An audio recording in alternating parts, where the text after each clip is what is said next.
जी। अच्छा जी, ये सवाल की डिस्कशन मैंने सारी ही ये एक्स्ट्रा क्लास के अंदर स्टार्ट कर दिए ताकि कोई बच्चा सुनना चाहे तो यहाँ से रेलेवेंट पोर्शन सुन सके, शुरू से सुनना चाहे तो शुरू सुन ले, वरना अपने मतलब की जगह पे जाकर सुन लीजिएगा, फॉरवर्ड भी कर सकते हैं ना, ये जो बच्चे सुबह वाले हैं। ठीक है जी, प्री वाले। अच्छा जी, ट्रायल हमारे सामने है। सबसे पहले तो इस ट्रायल के डर को दूर कर लिया जाए। ठीक है, ट्रायल के अंदर क्या क्या चीजें पड़ी हैं वो देख ली जाए। सबसे पहले क्या नजर आ रहा है जी? Burn ward capital work in progress. अच्छा देखो, आप लोगों ने ट्रायल से इनकम स्टेटमेंट बैलेंस शीट तो बनाना सीखी हुई है ना, क्या नहीं सीखी हुई? बचपन में यही तो सीखा था। वो अलग बात है कि उसके अंदर एडजस्टमेंट्स नहीं थी। जो बच्चे इंट्रो पढ़ के आए हैं, वैसे कितने हैं, हाथ खड़ा करें, ये बच्चे काफी कंफर्टेबल होंगे इस सवाल के अंदर। उसकी वजह यह है कि इन्होंने फाइनल अकाउंट किया है ट्रायल से। ट्रायल से income statement balance sheet in लोगों ने बनाई है, उसमें एडजस्टमेंट्स भी होती हैं। ठीक है, जिस जमाने में इंट्रो पढ़ के बच्चे सारे आते थे तो ये सवाल मैं सिर्फ होमवर्क में देता था और सिर्फ इसकी एडजस्टमेंट्स डिस्कस करता था। लेकिन चूंकि आज आधी क्लास नहीं, अभी नहीं ऐसा होगा, क्योंकि आज आधी से ज्यादा क्लास ऐसी है जिन्होंने इंट्रो नहीं पढ़ी हुई, तो फिर हम इस ट्रायल के अंदर थोड़ी सी बातें भी करेंगे, ट्रायल का डर भी दूर करेंगे और कोशिश करेंगे कि ये सवाल कंप्लीट कर लें। ठीक है, मैंने ट्रायल से कैश फ्लो बनाने वाला भी एक सवाल आपको होमवर्क में दिया था, गैलेक्सी वाला। कितने बच्चों ने अटेम्प्ट किया था? हो गया था। आप लोगों ने कैपिटल वाले सवाल ही नहीं पूछा, एडजस्टमेंट के अंदर मसला है, नहीं मसला आया था, समझ गए थे। अच्छा क्या, चलें ठीक है, चलें ठीक है, अच्छी बात है। तो एक ट्रायल से आपने कैश फ्लो बनाना भी सीख ली, अब एक ट्रायल से आप इनकम एक्सपेंडिचर बनाना भी सीखने लगे। ठीक है, एडजस्टमेंट तो डिस्कस हो ही जाएगी, लेकिन इंश्योर कीजिएगा गैलेक्सी वाला सवाल सब बच्चे कर लें, क्योंकि जिस दिन मैंने डिस्कशन करनी है उस दिन डिस्कशन उनको अच्छी समझ आ जानी है, जिन्होंने सवाल अटेम्प्ट किया हुआ है, और जिन्होंने नहीं किया हुआ समझ तो उनको भी आ जाएगी, लेकिन फायदा उनको खातिर खानी होगा, बस वो एडजस्टमेंट समझ आ जाएगी। आइंदा के लिए फिर उनका दिमाग नहीं काम करेगा पर्चे में ना। ठीक है, चलें जी। अब जो आपने, चलें मेरे साथ जो बेसिक्स के अंदर वो जो लेक्चर्स आपने पढ़े हैं, ठीक है, उसके अंदर जो इनकम स्टेटमेंट बैलेंस शीट बनाई है, जिन्होंने इंट्रो वैसे नहीं पढ़ी हुई उनको इतना तो पता है कि ट्रायल में जो फिगर्स नजर आ रही होती हैं जस्ट उनको उठाते हैं और रेलेवेंट जगह पे हम पोस्ट कर देते हैं। अगर कोई सेल है तो प्रॉफिट एंड लॉस के टॉप पे, कॉस्ट ऑफ सेल है तो वो माइनस कर देते थे जीपी से पहले, कोई एक्सपेंसेस है तो प्रॉफिट एंड लॉस में, कोई एसेट है तो देख लिया नॉन करंट है, करंट है, कोई लाइबिलिटी है तो देख लिया, वो हर चीज को उसकी जगह पे पोस्ट करते हैं और डबल एंट्री करते हैं ट्रायल वाली फिगर्स की, है ना। ऑटो पे लगे हुए हो, यस सर बोलने वाले कुछ ऑटो पे लगे होते हैं, ठीक है ना। प्यारे बच्चों, ट्रायल में हर चीज डबल एंट्री से होकर आती है, तो ट्रायल में नजर आने वाली हर चीज का एक इंपैक्ट नजर आता है, सिर्फ चीज को उठा के पोस्ट करना था। ये तो बताया था मैंने क्लासेस में बेसिक्स में, ठीक है, जो लेक्चर्स आपको प्रोवाइड किए थे। मैंने कहा था जिन बच्चों ने इंट्रो नहीं पढ़ी हुई वो बेसिक वाले लेक्चर पढ़ के आए, बच्चों ने पढ़े भी थे। खैर, जिन्होंने नहीं पढ़े अब उनको क्या कह सकते हैं, FR1 तो उनको भी अब आती है किसी ना किसी हद तक, लेकिन वो लेक्चर बहरहाल जरूरी लेक्चर्स थे। एनीवेज, तो ट्रायल में नजर आने वाली हर चीज जो है उसका सिंगल इंपैक्ट नजर आता है, और जो एडजस्टमेंट्स होती हैं उनकी डबल एंट्री हमने पास करनी होती है, ठीक है ना। ये नॉर्मली ट्रायल, वो जिसके अंदर मैंने आपको एक्रूअल प्रीपेड में समझाया था कि ट्रायल के अंदर तो हमेशा पेड की फिगर आती है, ये वो वाले ट्रायल्स ही होते हैं, ठीक है ना। तो ट्रायल के अंदर कुछ फिगर्स हैं, एक एक को पढ़ते जाते हैं। इस ट्रायल से हमने, समझो इनकम स्टेटमेंट बैलेंस शीट बनानी है, वो अलग बात है कि इनकम स्टेटमेंट की बजाय इनकम एक्सपेंडिचर बना रहे होंगे, फर्क क्या पड़ता है। सेल्स, ये तो और आसान हो जाता है कि सेल्स है चाहे अदर इनकम है, किसी भी तरह की वो इनकम में चली जाती है, और फिर चाहे परचेज है, चाहे जो है वो कंज्यूम, कोई और चीज कंज्यूम हुई है, चाहे कोई और एक्सपेंस है, वो एक्सपेंसेस की एक हेडिंग बनी है, सारे एक्सपेंसेस वहां से, तो उल्टा आसान हो जाता है, ठीक है ना। तो ट्रायल से बस देख लें कौन कौन सी चीजें नजर आ रही हैं, कुछ चीजें सीखेंगे भी सही फिर। तो burns ward capital work in progress है, डबल एंट्री नहीं करनी, बस बैलेंस शीट बनाते हुए इसको नॉन करंट एसेट्स के अंदर आपने लिख देना है। ट्रायल के अंदर मेरा सवाल है कि ट्रायल के अंदर क्लोजिंग फिगर्स होती हैं या ओपनिंग? क्लोजिंग होती हैं, ओपनिंग भी होती हैं कभी कभी भाई। क्या स्टॉक और कैपिटल तो आपको याद भी होगा। अच्छा देखें, ट्रायल के अंदर ना ज्यादातर चीजें क्लोजिंग ही होती हैं, जैसे कैश है, डेटर्स हैं, क्रेडिटर्स हैं, जिनमें सारा साल एंट्रीज पड़ती रहती हैं ना, वो नॉर्मली क्लोजिंग पड़े होते हैं। लेकिन जिन अकाउंट्स के अंदर सारा साल एंट्रीज नहीं पड़ती हैं जैसे अक्यूमुलेटेड डेप्रिसिएशन का अकाउंट है, साल के आखिर में एक दफ़ा डेप्शन कैलकुलेट करके उसकी पोस्टिंग कर देते हैं तो ओपनिंग क्लोजिंग में कन्वर्ट हो जाता है। जैसे प्रोविजन फॉर डाउटफुल डेट है, साल के एंड पे क्लोजिंग डेटर्स पे प्रोविजन का रेट लगाते हैं और उसको प्रोविजन का क्लोजिंग बना लेते हैं पूरा साल, और कोई एंट्री उसमें नहीं होती। ठीक है, ऐसे ही कैपिटल का अकाउंट होता था, या आपने रिटेन्ड अर्निंग्स अलग कर लिए, रिटेन्ड अर्निंग्स का अकाउंट होता था, तो उसके अंदर भी जब तक प्रॉफिट जाके ऐड नहीं होता वो ओपनिंग से क्लोजिंग में कन्वर्ट नहीं होता। ठीक है ना, तो कुछ चीजें ओपनिंग भी हो सकती हैं, लेकिन ज्यादातर चीजें क्या होती हैं, गलत तो हो सकती हैं। जैसे हमने रेक्टिफिकेशन में देखा था, फिक्स एसेट क्लोजिंग आ रहे हैं लेकिन उनमें गलती हो गई है भाई, तो हमने क्या कहा था, क्लोजिंग को क्लोजिंग ही रहने दो, अनएडजस्टेड कह दो, इसकी एडजस्टमेंट करके इसको एडजस्टेड बना लो। ठीक है, अच्छा, तो ट्रायल में ज्यादातर चीजें क्लोजिंग होती हैं लेकिन कुछ चीजें ओपनिंग हो भी सकती हैं। अच्छा, वैसे जरा एडजस्टमेंट नंबर 1 स्टॉक से रिलेट कर रही है, तो जहां पे 1 और 2, ये 1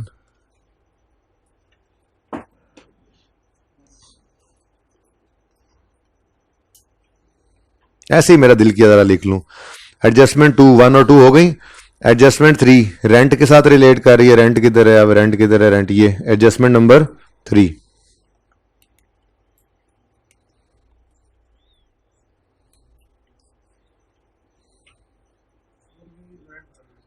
अच्छा यार, वो जरा जगह बना रहा हूं लिखने की, मैं एक ही बार कर लेना ये काम, आपको तो समझाते हुए लिखते जाना है फिर उसके बाद जी।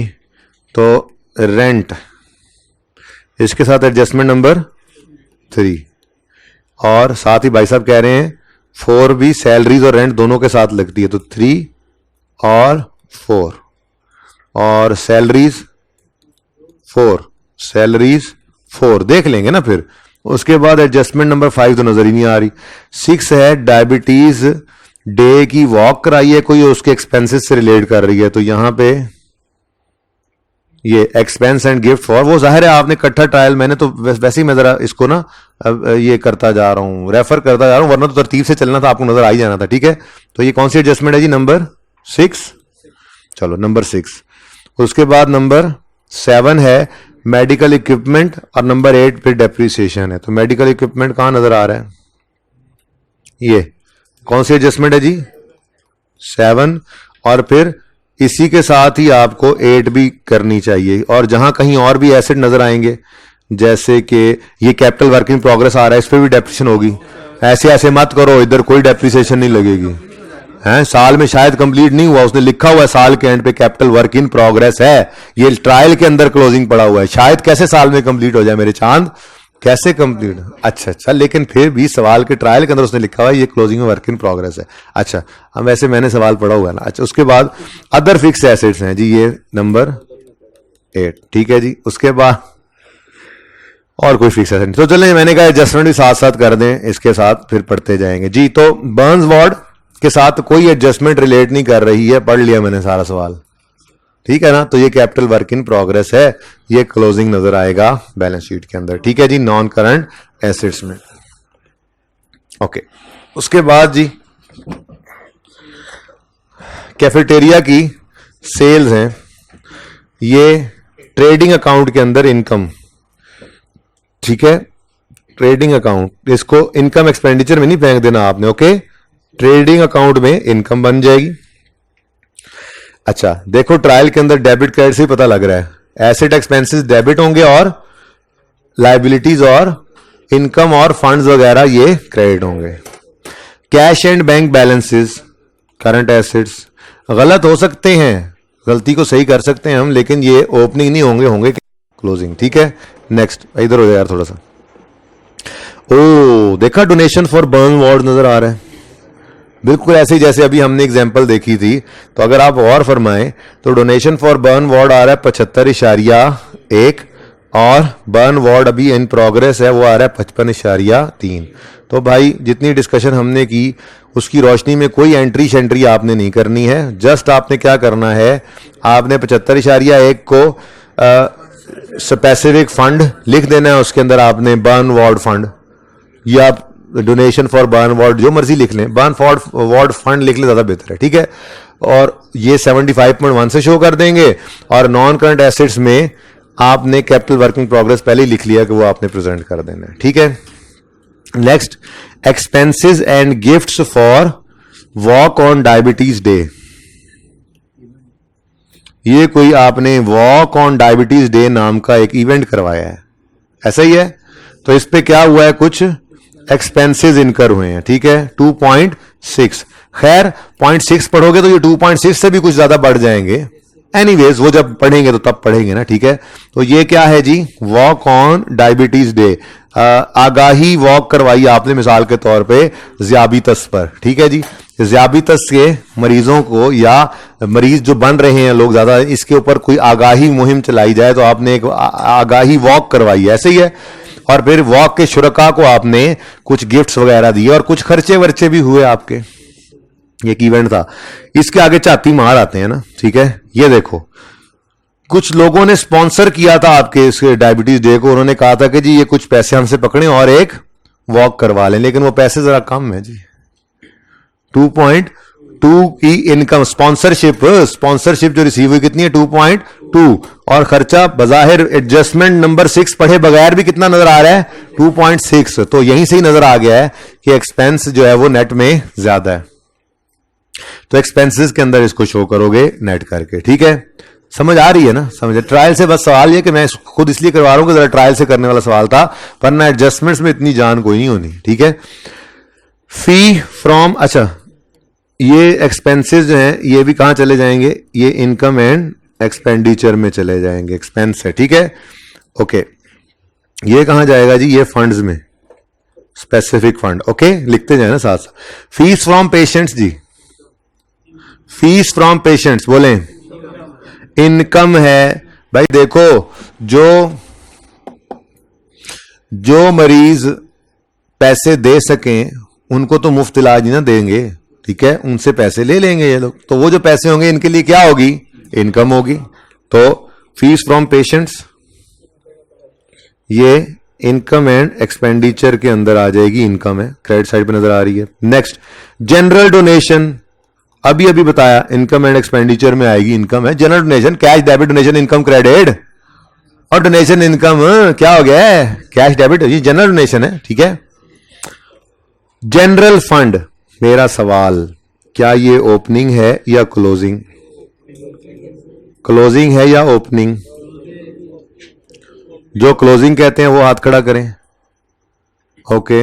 जो ओपनिंग कहते हैं वो हाथ खड़ा करें। अच्छा, जिन्होंने कुछ नहीं, जिन्होंने हाथ ही खड़ा नहीं किया वो कौन लोग हैं? अच्छा जी, जिन्होंने क्लोजिंग कहा उनको छोड़ो, पहले जरा मुझे दूसरे मुजरिमों को पकड़ने दो। ओपनिंग वाले हाथ खड़ा करें दोबारा, हाथ कम ना करें, हाथ कम ना करें, आप दलेर रहे, ठीक है। जो कहते हैं कि ओपनिंग है वो हाथ खड़ा करें प्लीज, ओके। भाई वाइट कपड़ों वाले भाई, कैसे कहा आपने इसको ओपनिंग, पता तो लगे, ऐसे ही कहा। इधर से भाई, और किसने कहा था ओपनिंग, हाथ खड़ा करें। हाँ नहीं, कैपिटल नहीं है, ये फंड है। ट्रायल में ओपनिंग क्लोजिंग हो सकता है, हाँ। देखें, आप बताएं कुछ, आप भाई, आप, हाँ नहीं, ये कोई लॉजिक नहीं है, नहीं ये तो कोई गल ना हुई, ये क्या बात हुई, क्रेडिट ही होता है क्लोजिंग में, तो क्रेडिट ही होगा। भाई साहब इधर देखें please, income, income, expenses, purchases वगैरह भी आ रही हैं, ये भी एक्सपेंस ही होता है एक तरह से। फिर expenses, expenses, expenses, expenses, trial के फेस पे इनकम्स और एक्सपेंसेस नजर आ रहे हैं, इसका मतलब अभी तक इनकम एक्सपेंडिचर अकाउंट नहीं बना। लॉजिक दो ना, लॉजिक भाई, साउंड ग्राउंड्स के ऊपर कॉन्सेप्ट होने चाहिए ना। जो इनकम स्टेटमेंट बैलेंस शीट बनाते रहे ना प्रॉफिट, वो फाइनल अकाउंट्स में, वो वहां पे शायद उस्तादों ने उनको ये रूल लिखवाया हो कि देखो भाई, ट्रायल में अगर इनकम एक्सपेंसेस नजर आ रहे हो तो इसका मतलब ये होता है कि अभी प्रॉफिट एंड लॉस अकाउंट बनना बाकी है। अभी ये रूल ना लिखो, ये इस पे अप्लाई नहीं होता, ये मैं पुरानी बात कर रहा हूं, जो इनकम स्टेटमेंट बनाते आए बच्चे। अगर ट्रायल में इनकम एक्सपेंसेस नजर आ रहे हो तो इसका मतलब अभी प्रॉफिट एंड लॉस अकाउंट नहीं बना, तभी तो वो बिखरे पड़े हैं। पहले प्रॉफिट एंड लॉस अकाउंट बनेगा, वहां से नेट प्रॉफिट या लॉस निकलेगा, वो जाके कैपिटल में ऐड होगा, तो वो कैपिटल क्लोजिंग में तब जाके कन्वर्ट होगा। अब ये तो था फाइनल अकाउंट्स जो कि सिलेबस में नहीं है। आगे इनकम एक्सपेंडिचर पे, यहां पे कैपिटल की बजाय क्या आ रहा है? फंड। अब फंड के साथ उसने क्या फनकारी लगाई? कुछ भी लिखा, ना ओपनिंग ना क्लोजिंग। अब पे या क्लोजिंग, आइए आपने ट्रायल के ऊपर नजर डाली तो आपको ट्रायल में इनकम्स और एक्सपेंसेस बिखरे हुए नजर आ रहे हैं। आ रहे नहीं आ रहे? तो एक्सपेंसेस बिखरे पड़े, तो इसका मतलब इस साल का इनकम एंड एक्सपेंडिचर अकाउंट अभी नहीं बना। अगर वो नहीं बना तो फिर अभी सरप्लस या डेफिसिट भी कैलकुलेट नहीं हुआ। अगर वो नहीं हुआ तो वो फिर ओपनिंग फंड में जाकर ऐड भी नहीं हुआ कि वो क्लोजिंग बन जाता। इसलिए उसूल क्या होगा? उसूल होगा, सुन लो पहले फिर लिखना, कि जिस ट्रायल में इनकम्स और एक्सपेंसेस नजर आ रहे हों उस ट्रायल में नजर आने वाला फंड हमेशा ओपनिंग होगा। क्यों? अगली वजह भी सुन लो क्यों। क्योंकि इसका मतलब यह है, इनकम एक्सपेंस नजर आने का मतलब क्या है कि अभी इनकम एक्सपेंडिचर अकाउंट नहीं बना, तो सरप्लस डेफिसिट भी नहीं निकला, तो वो ओपनिंग में जाकर ऐड भी नहीं हुआ कि वो क्लोजिंग में कन्वर्ट हो जाए। ठीक है, तो लिखो उसूल। यहां पे पहले ये यूं करो, पहले जनरल फंड के साथ क्या लिखो? पहले इसके साथ लिखो ओपनिंग और फिर स्टार लगाओ।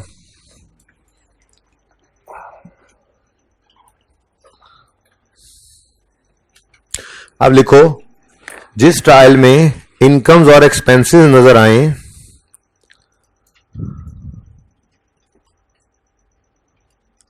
जिस ट्रायल में इनकम्स एक्सपेंसेस नजर आ रहे हों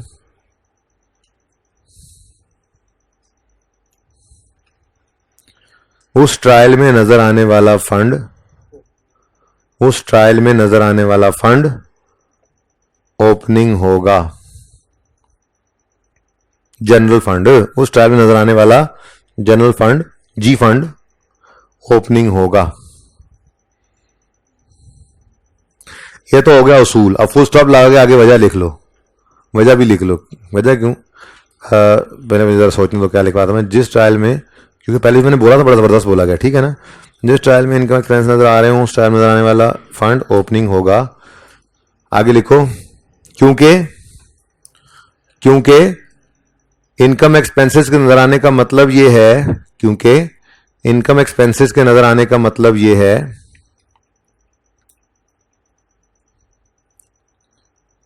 क्योंकि इनकम एक्सपेंसेस के नजर आने का मतलब ये है कि अभी इस साल का इनकम एक्सपेंडिचर, I/E लिखना ना, टाइम बच जाएगा। क्योंकि इनकम एक्सपेंसेस के नजर आने का मतलब ये है कि इस साल का इनकम एंड एक्सपेंडिचर अकाउंट, के इस साल का I/E अकाउंट अभी नहीं बना, अभी नहीं बना, तो सरप्लस या डेफिसिट भी अभी कैलकुलेट नहीं हुआ। तो सरप्लस स्लैश डेफिसिट भी अभी तक कैलकुलेट नहीं हुआ, तो सरप्लस या डेफिसिट भी अभी कैलकुलेट नहीं हुआ कि वो ओपनिंग जी फंड में ऐड होकर उसे क्लोजिंग बनाए, कि वो ओपनिंग जनरल फंड में ऐड होकर उसे क्लोजिंग बनाए, ऐड सब्ट्रैक्ट होकर उसे क्लोजिंग बनाए, add less, add slash less लिख लेना, ऐड लेस होकर उसे क्लोजिंग बनाए। ठीक है, तो उसूल क्या है भाई? जिस ट्रायल में इनकम एक्सपेंसेस नजर आ रहे होंगे उस ट्रायल में नजर आने वाला जनरल फंड हमेशा ओपनिंग होगा। ठीक है, वजह मैंने क्या लिखवाई जी? क्योंकि इनकम और एक्सपेंसेस के नजर आने का मतलब यह है कि इस साल के इनकम एक्सपेंडिचर अकाउंट, इस साल का इनकम एक्सपेंडिचर अकाउंट अभी बना नहीं है, तो सरप्लस डेफिसिट भी अभी कैलकुलेट नहीं हुआ कि वो ओपनिंग जनरल फंड में ऐड होकर उसे क्लोजिंग बना ले। इस वजह से मैंने कहा कि ये क्या होगा? ओपनिंग। ठीक है, यही बचपन में आप कैपिटल पे उसूल लगाया करते थे। चलें आगे बढ़ते हैं। अच्छा जी, इन्वेंट्री स्टॉक ओपनिंग है या क्लोजिंग? क्लोजिंग या ओपनिंग? लो जी, फिर लड़ाई पे आ गई। ओपनिंग है, ओपनिंग। कोई कह रहा है ओपनिंग है, कोई कह रहा है क्लोजिंग है। ओपनिंग है क्लोजिंग है? ओपनिंग वाले हाथ खड़ा करें, क्लोजिंग वाले हाथ खड़ा करें। कट गए, पहले आवाज आ रही सी। बिल्कुल जी बिल्कुल, लेकिन मैं याद करवाऊंगा सामने उसूल रख के जो आपको पढ़ाया था, पिछली क्लास में ओपन किया था आपको मैंने। इन्वेंट्रीज के अंदर ये बात बताई हुई है कि जिस ट्रायल में परचेजेस नजर आएंगी उस ट्रायल में नजर आने वाला स्टॉक हमेशा ओपनिंग होगा। ये उसूल आपको पता होना चाहिए, ठीक है। जिस ट्रायल में परचेजेस नजर आएंगी उस ट्रायल में नजर आने वाला स्टॉक ओपनिंग होगा और क्लोजिंग स्टॉक की इंफॉर्मेशन कहां गिवन होगी? अदर इंफॉर्मेशन, ठीक है। और जिस ट्रायल में कॉस्ट ऑफ सेल्स नजर आएंगी उस ट्रायल में नजर आने वाला स्टॉक हमेशा क्लोजिंग होगा। ये उसूल लिखवाया था मैंने इन्वेंट्री में, ठीक है। ठीक है जी, जिस ट्रायल के अंदर कॉस्ट ऑफ सेल्स नजर आएंगी उस ट्रायल के अंदर नजर आने वाला क्लोजिंग स्टॉक, उस ट्रायल में नजर आने वाला स्टॉक हमेशा क्लोजिंग होगा, ठीक है। फिर अदर इंफॉर्मेशन क्लोजिंग स्टॉक के बारे में कुछ नहीं बताएगी। हाँ, ये क्लोजिंग स्टॉक गलत हो सकता है लेकिन ओपनिंग नहीं हो सकता, ठीक है। तो ये उसूल हमने लिखा था जब इन्वेंट्रीज को रिवाइज किया था, ओके। तो इसको दोबारा लिखना है तो लिख ले, मैं एक बार ही बोलूंगा बस और दोबारा कोई पूछे ना, ठीक है। कि जिस ट्रायल में परचेजेस नजर आए उस ट्रायल में नजर आने वाला स्टॉक ओपनिंग होता है, और जिस ट्रायल में, ये सारा टाइम ना इंट्रो की वजह से लग रहा है वरना तो ये होमवर्क में जाता होता था सवाल आसान ही है जी। जिस ट्रायल में परचेजेस नजर आए उस ट्रायल में नजर आने वाला स्टॉक ओपनिंग होता है, और जिस ट्रायल में कॉस्ट ऑफ सेल्स नजर आए उस ट्रायल में नजर आने वाला स्टॉक क्लोजिंग होता है।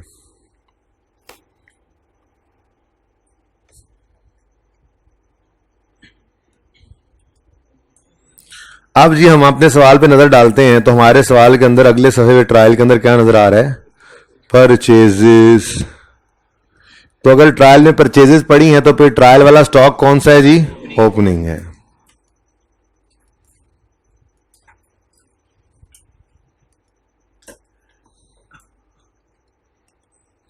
ओके, ठीक है। अच्छा जी, मेडिकल इक्विपमेंट के बारे में क्या राय है आपकी? ये कहां जाएगा? नॉन करंट एसेट्स में। मिसलेनियस एक्सपेंसेस इनकम एक्सपेंडिचर में एक्सपेंसेस के अंदर।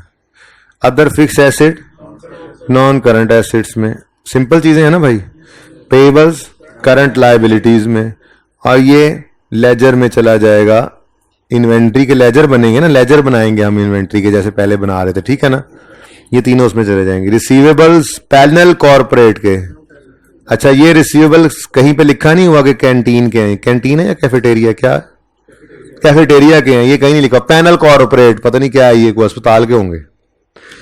रेंट इनकम एक्सपेंडिचर में भी जा सकता है, और पता नहीं वो सवाल के एडजस्टमेंट पढ़ने के बाद कुछ शायद अगर उसने रेंट को बांट दिया कैफेटेरिया में और क्लब इसमें हॉस्पिटल में तो हम भी बांट देंगे, ठीक है। अच्छा, sponsorship for walk on diabetes, ये इनकम एक्सपेंडिचर में नेट होना है, इनकम में जाएगा। सैलरीज वैसे तो इनकम एक्सपेंडिचर में जाएंगी, लेकिन अगर उसने कोई बांट छांट कर दिया काम के जी सैलरीज के अंदर, ये एडमिन वाली सैलरीज के अंदर कुछ सैलरीज जो हैं वो कैफेटेरिया वालों की पड़ी हैं, और कुछ सैलरीज जो हैं वो ज्यादातर सैलरीज बल्कि जो हैं वो हॉस्पिटल वालों की पड़ी हैं। कैफेटेरिया तो छोटा सा होता है ना हॉस्पिटल में। अच्छा, ऐसे ही डॉक्टर और नर्सिंग स्टाफ वाली सैलरीज भी बांट देंगे फिर, अगर उसने कहा कि सैलरीज जो है वो कुछ कैफेटेरिया में जानी है और कुछ हॉस्पिटल में। डॉक्टर भी थोड़ा टाइम निकाल के कोई एक आधा क्लब को सैंडविच बनाते हैं, कोई नर्सेज चाय शाय बनाती हैं जाके, हर रोज आधा घंटा हर डॉक्टर और नर्स की ड्यूटी कैफेटेरिया पे भी होती है। ऐसा होता है जी। तो उसने नीचे जाके ना कहा हुआ एडजस्टमेंट में कि सैलरीज को बांट दो कैफेटेरिया और ये सुबह वाली क्लास वाले हो। हम मैंने यहीं से पहले, इससे भी पहले की रिकॉर्डिंग ऑन करवा दी आप लोगों के लिए, क्योंकि मुझे लग रहा था कि उस क्लास के अंदर थोड़ा सा बहस ज्यादा हो गई, बात कम हुई, तो इसीलिए मैंने ये सवाल के शुरू से ही डाल देनी है आज रिकॉर्डिंग पे। टेंशन ना लो, सिर्फ डोनेशन वाली डिस्कशन अलहदा कर दी, बाकी सब होगा, ओके। बहरहाल चलो, तुम अच्छा किया कि आ गए। अच्छा सुनो जी, क्या कह रहा था मैं? हाँ हाँ, कौन कहे ये मुझे लगा ये भाई कहने लगे हैं मुझे, पता नहीं, मुझे याद नहीं है तो भाई क्या सुन रहे थे आप लोग? अच्छा सुनो जी, तो सैलरीज के बारे में उसने नीचे लिखा हुआ है कि बांट देना, ठीक है। तो भाई बांटते हुए फिर आपने एडमिन को ही बांटना है, कहीं नर्सिंग स्टाफ वाली को आप कैफेटेरिया में और हॉस्पिटल में ना बांटते रहना, ठीक है। चलो फिर जी, शॉर्ट टर्म इन्वेस्टमेंट्स हैं करंट एसेट्स में, और यूटिलिटीज जो हैं वो इनकम एक्सपेंडिचर के अंदर एक्सपेंसेस में आ जाएंगी, ठीक है। अब अप्रोच तो ये होती है कि फॉर्मेट पहले बनाएं और फॉर्मेट बनाकर फिर एडजस्टमेंट्स को पढ़ते जाएं। एडजस्टमेंट में जो चीज ट्रायल को हिट करे उसको ट्रायल से उठा लो। जब सारी एडजस्टमेंट्स पूरी हो जाए तो ट्रायल में जो चीजें रह गई उनको सिर्फ उठा के पोस्ट कर दो, ठीक है। तो चलो ऐसे ही चलते हैं फिर, ठीक है। थोड़ा चेंज करते हैं सुबह की निस्बत, बच्चे एविडेंस तो जो चेंज करके उन्हें पढ़ाते हैं, ठीक है जी। सबसे पहले मैं एडजस्टमेंट नंबर 1 पढ़ता हूं। एडजस्टमेंट है cost of closing physical inventory of medicine. देखो अगर ट्रायल में ओपनिंग पड़ा है, भाई साकिब बात सुनना फिर बाद में, अगर ट्रायल में ओपनिंग स्टॉक पड़ा है और परचेजेस पड़ी हैं तो फिर क्लोजिंग स्टॉक में तो अदर इंफॉर्मेशन में ही आना था ना, ठीक है। तो वो यही कह रहा है, अच्छा वो यही कह रहा है, पहले मतलब कि वो बाद में देख लेंगे, बाद में इसको मिटा लेंगे, ठीक है। क्या कह रहा है जी कि cost of closing inventory of medicine and hospital supplies was 25.8 million और 13.8 मिलियन रिस्पेक्टिवली। पहले तो मुझे ये बताओ कि चलो मेडिसिन की तो आपको समझ आती है कि ये मेडिसिन क्या है, हॉस्पिटल सप्लाईज क्या मुसीबत है? ये कैंची वगैरह भाई कह रहे हैं, कैंची वगैरह, इंजेक्शंस जो होते हैं, अच्छा वो दवाइयां शवाइयां तो मेडिसिन में आ गई। हाँ, और सैकड़ों चीजें होती हैं भाई को ये कॉटन कूटन हो गई, कोई सर्जिकल, कोई ऐसी चीजें जो डिस्पोजेबल होती है, वो ब्लेड हो गए, कोई ऐसे यूटेंसिल्स हो गए, ठीक है, पट्टियां हो गई, ऐसी चीज जो मेडिसिन नहीं है। लेकिन देखो दस्ताने हो गए जी, बिल्कुल अब बस कर दें। मैं ये कह रहा हूं कि जैसे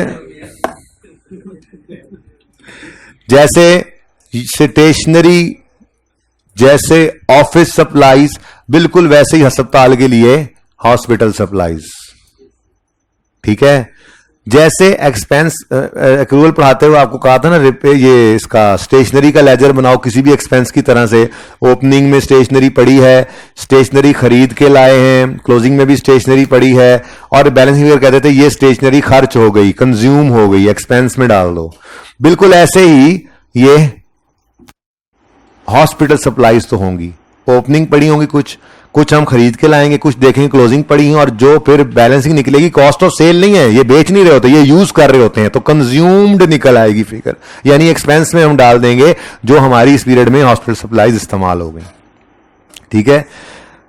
लेकिन मेडिसिन के बारे में जो है ना, वो जब तक एडजस्टमेंट क्लियर ना कर दे हम श्योर नहीं है। अगर तो मेडिकल स्टोर हुआ तो फिर हमारा ओपनिंग, परचेजेस, क्लोजिंग और बैलेंसिंग कॉस्ट ऑफ सेल निकलेगा, और अगर हमारा मेडिकल स्टोर ना हुआ बल्कि हम अपने अस्पताल में खुद ही इस्तेमाल करते हुए, तो फिर ओपनिंग, परचेजेस, क्लोजिंग से जो बैलेंसिंग निकलेगा वो मेडिसिन कंज्यूम्ड निकल आएगा। निकलना तो एक्सपेंस ही है, ठीक है ना। अच्छा, अब आखिरी लाइन वो कहता है medicine are only use to treat the admitted patients and not sold separately, ठीक है। इसका मतलब चलो जी ये दो लेजर तो फिर बनवाओ, मेडिसिन और हॉस्पिटल सप्लाईज। ट्रायल में से ओपनिंग बताओ, ओपनिंग इन्वेंट्री ट्रायल से बताओ, मेडिसिन की ध्यान से बताना है। हाँ देखो ना, वो चीजें आगे पीछे ना करना, जरा ध्यान से। मैं जरा तरतीब डिफरेंट कर गया थोड़ा सा, एडजस्टमेंट में पहले जो आ गया मैं उसी को देख रहा हूं ना अब जी। मेडिसिन 19.4 ट्रायल में ओपनिंग स्टॉक पड़ा है, और हॉस्पिटल सप्लाईज 8.5, ठीक हो गया जी। नेक्स्ट, साकिब यार चाय पीऊंगा मैं। नेक्स्ट, परचेजेस की फिगर, अच्छा ये जो होता जाए ना टिक करते जाओ। 19.4 हो गया और 8.5 हो गया, डन। नेक्स्ट, परचेजेस भी इनकी उठा लो, 60.5 और 18.7। तो मेडिसिन की परचेजेस कितनी है जी? 60 पॉइंट, देखो डबल एंट्री नहीं कर रहे हम, वो डबल एंट्री होके वहां पे फिगर्स पहुंची हुई हैं, ठीक है। तो 60.5 और 18.7, ठीक हो गया, कोई मसला। ट्रायल से ये दो फिगर्स और उठा ली, ट्रायल से जो उठाते जाओ उसे टिक करते जाओ ताकि एंड पे हम देख लें क्या बच गया है, उसको फिर उठा के वैसे ही पोस्ट कर लेंगे, ठीक है। उसके बाद अदर इंफॉर्मेशन में आए तो पता लगा मेडिसिन का क्लोजिंग 25.8 है और हॉस्पिटल सप्लाईज 13.8, तो क्लोजिंग 25.8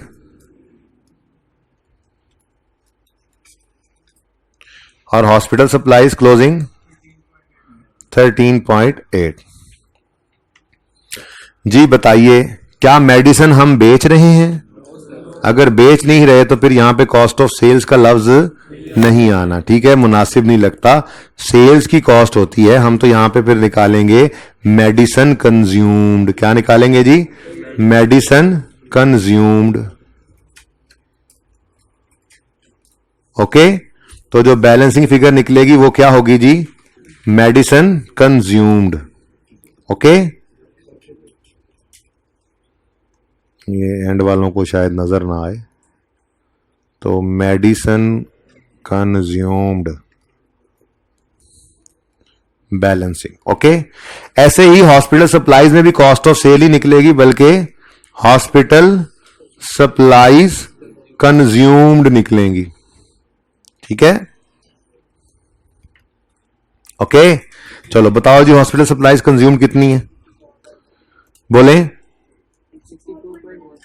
ये हॉस्पिटल सप्लाईज कंज्यूम्ड। अच्छा जी, पहले ये बता रहे हैं जी, हमने तरतीब से बताना है जी, आप जो मर्जी। 54.1, ठीक है, और हॉस्पिटल सप्लाईज कंज्यूम्ड, हाँ 13.4। अच्छा जी, इधर देखें, ये 13.4 कहां जाएगा? ये इनकम एक्सपेंडिचर में, एक्सपेंसेस में नजर आएगा हॉस्पिटल सप्लाईज कंज्यूम्ड के नाम से, और ये क्लोजिंग करंट एसेट्स में, ठीक है। तो चलो पहले ये बिस्मिल्लाह करें, पहली एडजस्टमेंट तो पोस्ट कर रहे हैं, इतनी देर से फिरे जा रहे हैं, कुछ हो ही नहीं रहा था। ओके जी, तो एक्सपेंसेस में हॉस्पिटल सप्लाईज कंज्यूम्ड,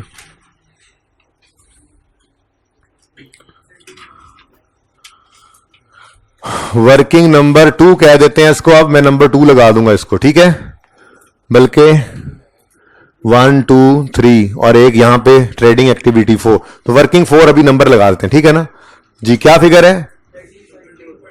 13.4, ये देखो एक्सपेंस, ठीक है।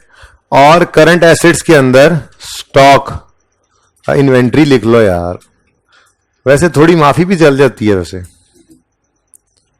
इन्वेंट्री हॉस्पिटल सप्लाईज जी कितनी है? 13.8, ये आपने नहीं निकाला, सवाल में गिवन था 13.8, ठीक है। सवाल कंप्लीट करना है ना, इसलिए साथ साथ पोस्टिंग भी कर रहा हूं मैं। चलें नेक्स्ट जी, जी उसी तरफ जा रहा हूं अब मैं। अच्छा जी, अब वैसे कॉस्ट ऑफ सेल नहीं बल्कि कंजम्पशन एक्सपेंस की फिगर 54.1 आ रही है और क्लोजिंग 25.8 स्टॉक है, लेकिन एक ब्लैक लाइन जो मैंने छुपाई हुई थी उसको जरा सामने लाते हैं। वो क्या कह रही है? वो कह रहे हैं जी, medicine costing 3.1 were found expired. यहां पे उन्होंने क्या लिखा हुआ था? Cost of closing physical inventory of medicine was 25.8। तो फिजिकली काउंट करके 25.8 की जो इन्वेंट्री हमने काउंट करके रखी थी, इसमें से 3.1 वर फाउंड एक्सपायर्ड। तो भाई एक्सपायर होना एक नॉर्मल लॉस है। क्या है? नॉर्मल, अब नॉर्मेलिटी नहीं है, क्योंकि जैसे आपका स्टॉक फॉर सेल पड़ा होता था, ट्रेडिंग एक्टिविटी आप कर रहे होते थे, तो आपको स्टॉक दुकान में रखना पड़ता है ताकि ग्राहक आए, उसको देखकर खरीदे और जाए। तो स्टॉक रखने की वजह से स्टॉक ऑब्सोलीट भी हो जाता है, आउट ऑफ फैशन भी हो जाता है, तो एनआरवी लॉस आ जाता था, नॉर्मल लॉस की तरह से था। बिल्कुल ऐसे ही है, अगर आपने हॉस्पिटल के अंदर मरीजों का इलाज करना है तो आपको मेडिसिन रखनी पड़नी है, वो रखने की वजह से कभी कभी कोई थोड़ी बहुत मेडिसिन जो है वो एक्सपायर भी हो जाती है। अब सवाल खुद से ना कहे कि वो जिस डिस्ट्रीब्यूटर ने दिया वापस ले जाएगा, तब तक खुद से अज्यूम नहीं करना कि रिफंड मिलना है। सिंपल सी बात है, आपने मेडिसिन खरीदी है, जहां से खरीदी है वहां पे लिखा होता खरीदा हुआ माल वापस नहीं होता, तो ये अब एक्सपायर हो गई है, तो ये आपका अपना नुकसान है, इसको भी आपने खर्चे में डालना है जी, राइट ऑफ करना है। या यूं कह लो कि मैं यूं कहूंगा कि 25.8 तो मेरा स्टॉक है ही नहीं, ठीक है, क्योंकि इसके अंदर 25.8 के अंदर 3.1 जो है वो एक्सपायर हो गया है। इनको निकालो, इन रैक्स में से निकालो और निकाल के तोड़ के इन्हें डस्टबिन में फेंको, कहीं और कोई इस्तेमाल ना कर ले गलती से। तो ये आपका स्टॉक नहीं है। तो फिर स्टॉक क्लोजिंग कितना बन गया? 20। अच्छा, आप जरा गौर करिएगा, हमने एक उसूल इन्वेंट्री में पढ़ा था कि नॉर्मल लॉस की एंट्री नहीं करते हम, पीरियोडिक सिस्टम। और पीरियोडिक सिस्टम में परचेज बनता है ना, ये तो इन्वेंट्री का मैंने वैसे ही लेजर बना दिया, आसानी हो जाए। तो हम नॉर्मल लॉस की एंट्री की बजाय सिर्फ क्लोजिंग स्टॉक को क्या करते हैं? कम करते हैं, और नॉर्मल लॉस खुद ब खुद चार्ज होता है, कॉस्ट ऑफ सेल बढ़ जाती है। यही काम होने लगा है। जब हमने कंजम्पशन की फिगर, मेडिसिन कंज्यूम्ड की फिगर, बैलेंसिंग निकालनी है, तो कॉस्ट ऑफ सेल को क्लोजिंग स्टॉक को मैंने जैसे ही कम किया, बैलेंसिंग फिगर जो मेडिसिन कंज्यूम्ड की है वो क्या निकली, जरा बताना? 57.2 बढ़ गया एक्सपेंस। क्या हुआ? जो हमारी मेडिसिन एक्सपायर हो गई है वो भी अब हमारी कंजम्पशन ही हो गई है ना, कंज्यूम नहीं हुई, पर इस्तेमाल मरीजों पे नहीं हुई, पर अब किसी काम की तो नहीं ना रही। पैसे तो इसके भरे हुए थे, अब ये जाया हो गई। जाया भी हो गई है तो कहीं नहीं लिखा हुआ कि वो जिससे ली थी वो वापस ले लेगा, तो बस हमारा एक्सपेंस हो गया सिंपली। तो क्लोजिंग को हमने क्या किया? कम किया, खुद ब खुद कंजम्पशन की फिगर बढ़ गई। अब ये 57.2 मेडिसिन कंज्यूम इनकम एक्सपेंस में जाएगा, और 22.7 जो है ये बैलेंस शीट के अंदर आपका स्टॉक नजर आ जाएगा। ठीक है, तो चलो अब इसको भी पोस्ट कर दें।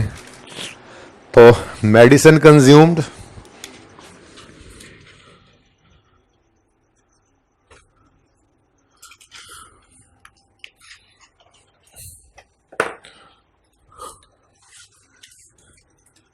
कोई यार एक अच्छा सा मार्कर ब्लैक ला दें। मेडिसिन कंज्यूम्ड वर्किंग नंबर 3 होगी, इससे ऊपर वाली है ना जी, कितनी? 57.2। ये एक्सपेंस में चला गया, और इन्वेंट्री ऑफ मेडिसिन 20.7। ठीक है जी, चलता है। चलो अभी रखो, ये चल पड़ा है। अच्छा जी, अब इन्वेंट्री ऑफ कैफेटेरिया भी तो ऐसे ही है। तो ट्रायल में से ओपनिंग उठाएं, परचेजेस उठाएं, क्लोजिंग की एडजस्टमेंट नंबर 2 पढ़ें, और कुछ ना कुछ मुझे करके बता दें। जल्दी करें, आप 1 मिनट ले लें अब।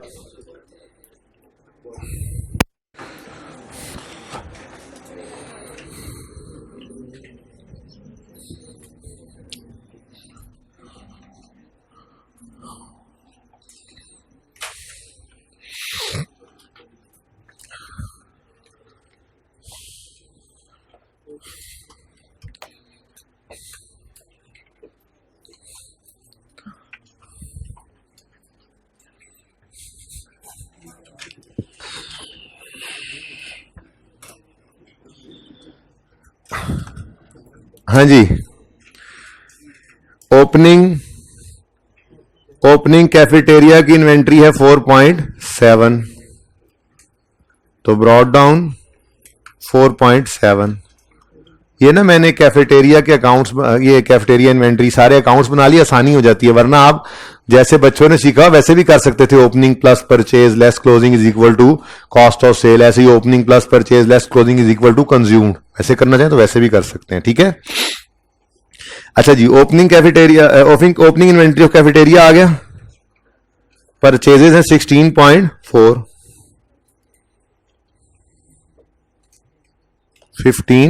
16.4। ओके जी, अदर इंफॉर्मेशन में आए 0.1 हो चुका है जी। 0.2 में आए, year end physical count of cafeteria inventory could not take place. Closing हम काउंट नहीं कर पाए, तो इसका मतलब ना तो मेरे पास यहां कॉस्ट ऑफ सेल निकलनी है वैसे, अच्छा क्योंकि कैफेटेरिया में सेल्स है, ना तो हमारे पास कॉस्ट ऑफ सेल्स है ना ही क्लोजिंग है, ठीक है। तो अब मार्कअप मार्जिन नॉर्मली ऐसी ऐसी सूरत में देता है, तो वही उसने दिया हुआ है। क्या कह रहे हैं? Goods are sold in cafeteria at a margin of 25% on sale, तो cost plus profit is equal to sale में 100 कॉस्ट को लेंगे, सेल को क्यों? क्योंकि प्रॉफिट की परसेंटेज सेल्स के साथ लिंक्ड है। प्रॉफिट कितना है? 25, तो बैलेंसिंग कॉस्ट कितनी आ गई? अच्छा, अब ये तो आपका मार्कअप मार्जिन हो गया। अब कॉस्ट चाहिए आपको, तो सेल्स तो कहीं दी हो, कहां दी हुई है? पूरा सवाल आपने पढ़ा, सेल की और कोई एडजस्टमेंट नहीं थी, तो ये जो कैफेटेरिया सेल्स हैं 24.4, इनको इनके अंदर कोई और एडजस्टमेंट नहीं है, इनको पहले सेल्स लिख लेते हैं। चलें, अब डबल एंट्री नहीं करनी, ट्रायल में पड़ी हुई है, डबल एंट्री होकर आई होगी यहां पे ट्रायल में ना, ठीक है।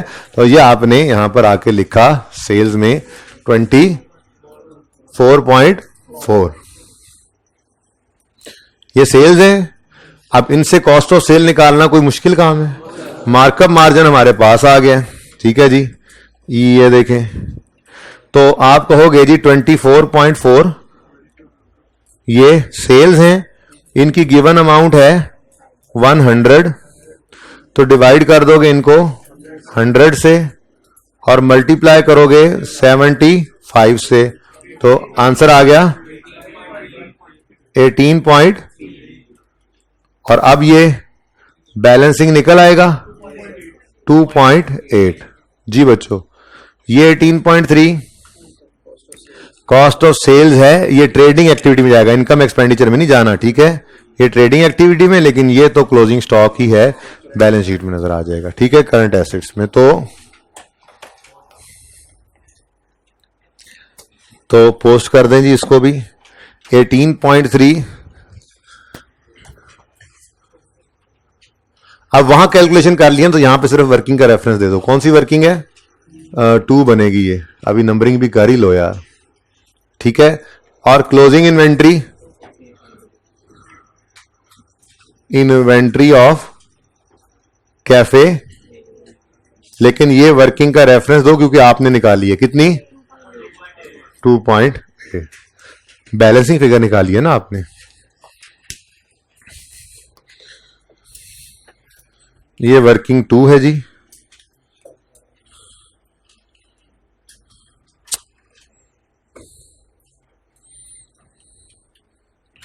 वर्किंग 3 और वर्किंग 4, ठीक है जी।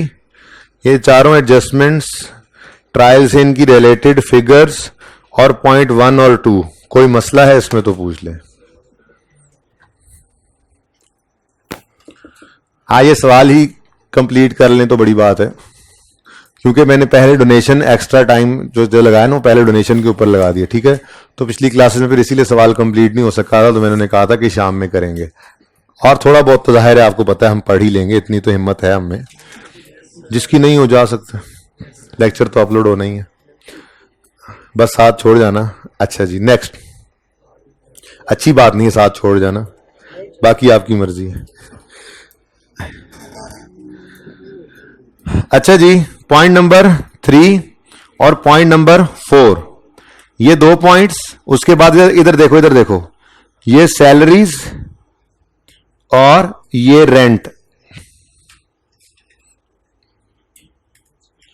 और कोई भी चीज नहीं है मेरे ख्याल से। हाँ बस ये 3 फिगर्स ट्रायल में, रेंट और सैलरीज, और ये 2 पॉइंट्स, इनको करें जरा, कम से कम जहन में तो कर ही लें 1 मिनट पूरा।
जी बच्चों, rent outstanding at the year and was 1.4 million. Trial में रेंट नजर आ रहा है 19.6। एक्रूअल प्रीपेमेंट से टॉपिक में आपको समझाया था, जिस तरह का ट्रायल ये सामने है आपके, जिसमें कोई क्लोजिंग प्रीपेड, कोई क्लोजिंग पेबल नहीं आ रहा, तो ये वही नॉर्मल ट्रायल है ना जो आपको आता है। मैंने कहा था कि ट्रायल में तो हमेशा पेड की फिगर आती है। तो रेंट का लेजर बनाओ और ये ट्रायल वाली फिगर को यहाँ पे, वो जो आप एंट्री करते होते हो, रेंट डेबिट कैश क्रेडिट, वो यहाँ पे लिख दो। कितना है जी? 19.6। ठीक है। चाय किसी ने पीनी है? एक कप है, मैं ही पी लेता हूं फिर। अच्छा जी, सबसे पहले जो हाथ खड़ा करेगा उसको चाय मिलेगी। ये एक जंग वाले ने सबसे पहले हाथ खड़ा किया, इसका ध्यान ही इधर था। चलें सही, बस भाई वो जीत गया। अच्छा सुने, दोबारा नहीं हो सकता अब। ट्रायल में से कैश उठा लिया, सवाल में कहता है, सवाल मुकान दे यार, तबीयत नहीं सही, चुप कर जाओ, मुकान दो। Rent outstanding at year and was 1.4। Rent outstanding payable या इनका रिसीवेबल? भाई देखो 19.6 भी डेबिट साइड पे नजर आ रहा है ना, ये डेबिट चल रहा है ना, डेबिट, और ये क्रेडिट, ऐसे ही है। तो डेबिट पे तो एक्सपेंसेस ही होते हैं, ठीक है। तो पेबल है, आउटस्टैंडिंग रेंट है 1.4, तो पेबल है 1.4। सवाल में कहीं कोई इंडिकेशन नहीं है तो खुद से ओपनिंग अज्यूम करके मुसीबत में नहीं पड़ना। रेंट एक्सपेंस की फिगर बता दें जी। रेंट एक्सपेंस जो कि इनकम एक्सपेंडिचर में जाना है या देखते हैं, ठीक है, लेकिन बैलेंसिंग तो निकले जी। बैलेंसिंग कितना? एग्जैक्ट 21। अब इसके बारे में अगली लाइन में उसने कहा 15% ऑफ, अच्छा नहीं, 10% off rent relates to cafeteria. तो फिर बाकी 90% कितना होएगा? फिर हॉस्पिटल का होगा ना, ठीक है। तो 21 में से 10% यानी 2.1, ये कहां चला जाएगा? कैफे में, कैफे, ठीक है। और 90% या बैलेंसिंग जो मर्जी लिख लो, कितना? 18.9 जो है ये चला जाएगा इनकम एंड एक्सपेंडिचर, ठीक है। तो ये आज 21 जाना है, डेबिट होना है, लेकिन टूट के डेबिट होना है, और क्लोजिंग 1.4 ये लायबिलिटीज में नजर आएगा, ठीक है। डन जी। चले, तो जीपी के बाद यहां लिख लो रेंट एक्सपेंस। अब वो वर्किंग आपने थोड़ी ही शो करनी है, आप तो डायरेक्ट यहां पे कर रहे होगे। 21 जो आया पड़ा होगा, आप यूं लिखोगे यहां पे 21 का 10%, 2.1 यहां पे आ गया। फिर रेंट एक्सपेंस 21, ये वर्किंग कौन सी में निकला है? 21 वर्किंग 5 जी। इसका 90% कितना? 18.9, ठीक है। यहां भी वर्किंग आप 5 का रेफरेंस दे सकते हो कि 21 हमने वहां से निकाला, ठीक है जी। यहां तक को मसला डेबिट एक्सपेंस आ गया ये। और लायबिलिटीज के अंदर रेंट आउटस्टैंडिंग या रेंट पेएबल 1.4, ठीक है। हंसने आए हो या सवाल देखने आए हो? ये भाई जा रहा है, ये घर जाके पढ़ेगा, लेक्चर देखेगा, है ना।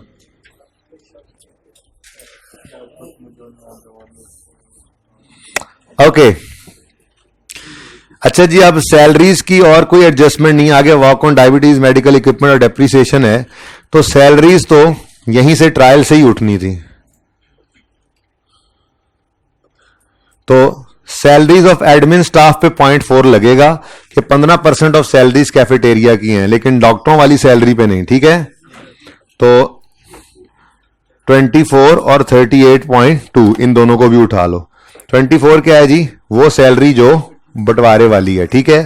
तो डबल एंट्रीज नहीं कर रही, क्योंकि ट्रायल के अंदर डबल एंट्री से होकर ये सारी चीजें पहुंची हुई हैं। तो सैलरीज एडमिन वाली सिर्फ सैलरीज उठाओ, कितनी है? 24, इसका कितने परसेंट? 15% कैफेटेरिया का 3.6। ठीक है जी। उसके बाद इधर देखो सैलरीज, मैं एडमिन स्टाफ नहीं लिख रहा, दूसरे के साथ डॉक्टर नर्सिंग स्टाफ लिख देना बस, ठीक है, एक दूसरा हो जाएगा, लिखना है तो लिख दो एडमिन। सैलरीज 24 का 85% जी 20.4। ठीक है, कोई सैलरीज पेएबल, कोई एडवांस सवाल ने नहीं बताया हुआ तो फिर खुद से क्यों मुसीबत में पड़ना, नहीं है ना, क्यों ऐसे ज्यूम करेंगे हैं। नेक्स्ट पॉइंट नंबर 6, देखो ना, अब जो एडजस्टमेंट में आती है कोई भी चीज हम उससे ट्रायल से उठाकर उसे टिक करते जा रहे हैं, एंड पे देखेंगे जो ट्रायल में बच जाएगा उसको जाके पोस्ट कर देंगे। ठीक है। Walk on diabetes day was organised in December 2019। Expenses relating to the event amounting to 1.2 were outstanding and unrecorded at the year end। इसका मतलब ये जो एक्सपेंसेस नजर आ रहे हैं 2.6 के, ये मुकम्मल अभी नहीं है, ये तो पेड की फिगर है, कोई अनपेड जो है अभी तक, पेएबल जो है अभी वो रिकॉर्ड ही नहीं हुए। कोई नहीं, हम तो लेजर ही बना लिया करते हैं। 2.6 है, अच्छा कहां बनाएंगे लेजर जी?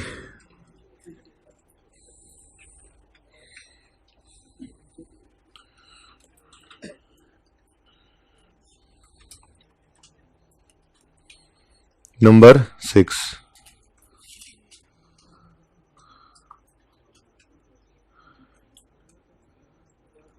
वॉक एक्सपेंसेस कर दूं, सिर्फ वॉक एक्सपेंसेस, इतना लंबा नाम कौन लिखे? Walk expenses. अच्छा जी, जी ट्रायल में पेड की फिगर कितनी आ रही है? 2.6। तो आपने ट्रायल से उठाया, इसको लिखा यहां पे, ट्रायल या कैश जो मर्जी लिख लें, 2.6। कोई ओपनिंग में अज्यूम नहीं कर लेना आपने प्रीपेड या पेएबल। हाँ, वो ये कहता है कि 1.2 का एक्सपेंस जो है वो आउटस्टैंडिंग है, मतलब पेएबल है और अनरिकॉर्डेड भी है। देखो अनरिकॉर्डेड है तो एक एक्सपेंस अगर अनरिकॉर्डेड हो तो उसकी एंट्री क्या करते हैं? एक्सपेंस डेबिट पेएबल क्रेडिट, यानी एक्सपेंस 2.6 की बजाय कितना है जी अनपेएबल, अनरिकॉर्ड कितना है? तो 1.2 प्लस 2.6 3.7, 3.8, 3.8 का टोटल एक्सपेंस बनना चाहिए और 1.2 पेएबल में नजर आना चाहिए। ये तो डबल एंट्री करके आता है, लेकिन यही मैंने अक्रूवल में आपको सिखाया था कि हम अकाउंट बनाकर यही काम तो कर रहे होते हैं। ठीक है, क्लोजिंग डेट पे कितना पेएबल आ रहा है? 1.2। तो बैलेंसिंग फिगर जो एक्सपेंस की आनी है, वॉक एक्सपेंस की बैलेंसिंग फिगर कितनी है? अब देखो हो गया ना, 3.8 पे एक्सपेंस भी और पेएबल भी नजर आएगा। ये एक्सपेंस आप लेकर जाओगे इनकम एंड एक्सपेंडिचर में, और ये क्लोजिंग आपका पेएबल करंट लायबिलिटीज में चला जाएगा।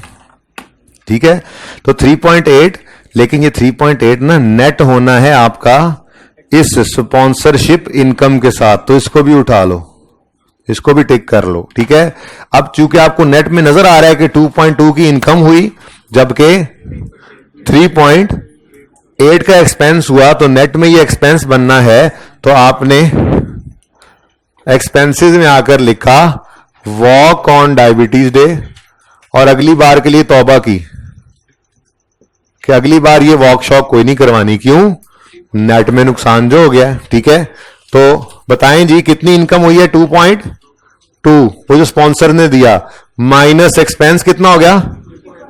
3.8। ये वर्किंग नंबर 6 गवाह है इसकी जी। 1 ये नेगेटिव आ गया, यही सिखाया था ना आपको। और क्लोजिंग जो है 1.2, वो walk expense payable, walk expenses payable कितना जी? 1.2। ठीक है,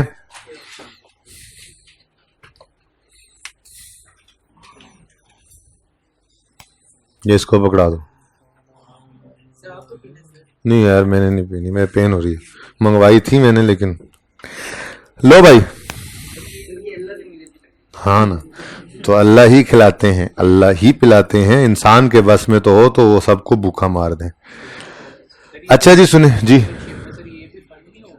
बेटा, नहीं नहीं, सिंपल सी बात है जी, आप वॉक करवाएं, एक इवेंट करवाएं, ठीक है, आपको स्पॉन्सर, जैसे हम क्रिकेट मैच करा रहे थे तो कोई हमें स्पॉन्सर कर देता, तो टिकटों के अलावा वो भी हमारी इनकम होती है ना। अच्छा जी, नंबर 7, लो अभी भी तो पढ़ा, medical equipment having fair value of 36.8 were received as donation. These have been brought into use but have not been recorded in the books. अच्छा, एक तो ये रिसीव हुए हैं, इनकी डेट नहीं पता, तो साल का पहला दिन अज्यूम कर लेंगे। दूसरा सवाल ने क्लियरली बताया फिक्स एसेट ऐसा अकाउंट नहीं है कि जिसमें कोई एंट्री सारा साल नहीं होती, आप कॉन्फिडेंटली कह लें। प्रोविजन फॉर डाउटफुल डेट के बारे में कह सकते हैं, अक्यूमुलेटेड डेप्शन के बारे में आप कह सकते हैं कि कभी सारा साल एंट्री इसमें नहीं होती, लेकिन फिक्स एसेट के बारे में इतना श्योर नहीं होते आप। जैसे डेटर्स और क्रेडिटर्स और कैश के बारे में आप श्योर होते हैं कि ये पक्का क्लोजिंग है, जैसे आप प्रोविजन फॉर डाउटफुल डेट के बारे में नॉर्मली श्योर ही होते हैं कि ये भी ओपनिंग है, क्लोजिंग नहीं है। फिक्स एसेट के बारे में ना आप श्योरिटी से कह सकते हैं ये ओपनिंग है ना क्लोजिंग है, ये सवाल की गाइडेंस पे चलना पड़ता है। सवाल खामोश है तो समझो क्लोजिंग है, और सवाल अगर ऐसी बात कह दे तो फिर समझ जाओ कि उन्होंने उस एडिशन को रिकॉर्ड नहीं किया हुआ। तो जो आपको इक्विपमेंट नजर आ रहा है, मेडिकल इक्विपमेंट 185.4, इसको ओपनिंग कह लो आपकी मर्जी है, गलत क्लोजिंग कह लो आपकी मर्जी है। 185.4 में ये डोनेशन वाला इक्विपमेंट नहीं पढ़ा, ये सवाल ने कह दिया, ठीक है ना। तो अब आपकी मर्जी है, आपने इसको क्लोजिंग कहना है या अनएडजस्टेड क्लोजिंग कहना है या ओपनिंग कहना है, आपकी मर्जी है। बोलो, ओपनिंग ही कह लो, ओपनिंग ही कह लो, कोई फर्क नहीं पड़ता जी। तो नंबर 7 मेडिकल इक्विपमेंट।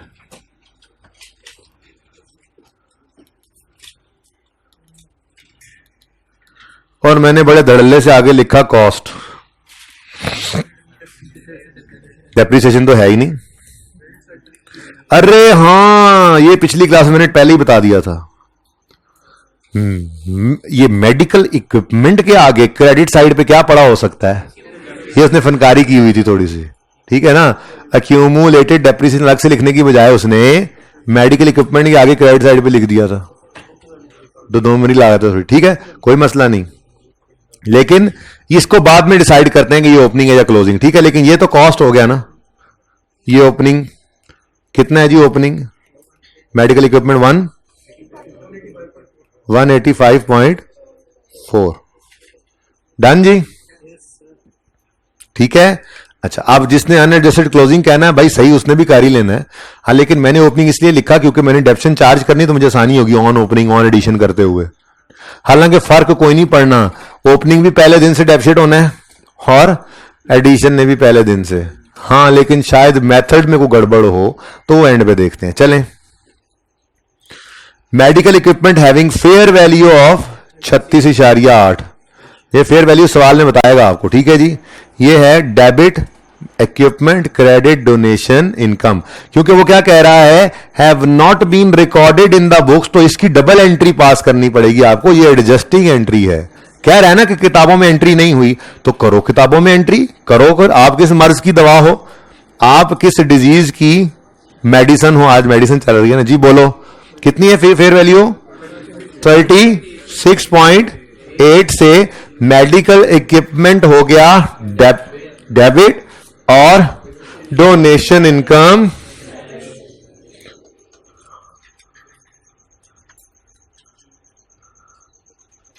ठीक है जी, कितने से 36.8 रुपीज इन मिलियन चल रहा है।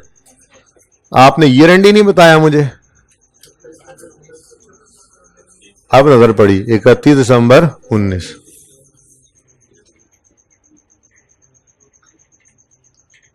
अच्छा जी, तो medical equipment debit, donation income credit, ठीक है। अब यहां पे आपने लिखना है डोनेशन,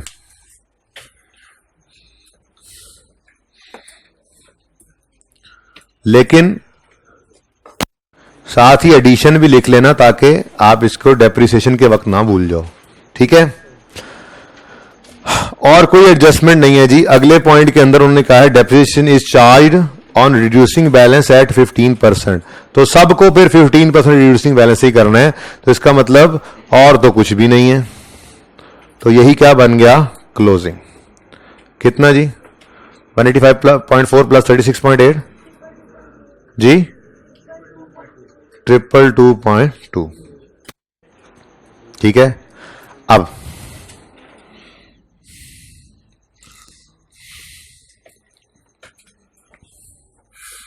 एक और उसूल की बात, अब ये पहली दोनों क्लासेस में नहीं हुई, इसलिए रिकॉर्डिंग सुनने वाले बच्चे बड़ी तवज्जो करें क्योंकि यहां तक पहुंचे नहीं थे ना। कहता है डेप्रीसिएशन इज चार्ज्ड। अगर ग्रामर थोड़ी बहुत आती हो तो इसकी अंग्रेजी क्या बनती है, डेप्रीसिएशन चार्ज होती है।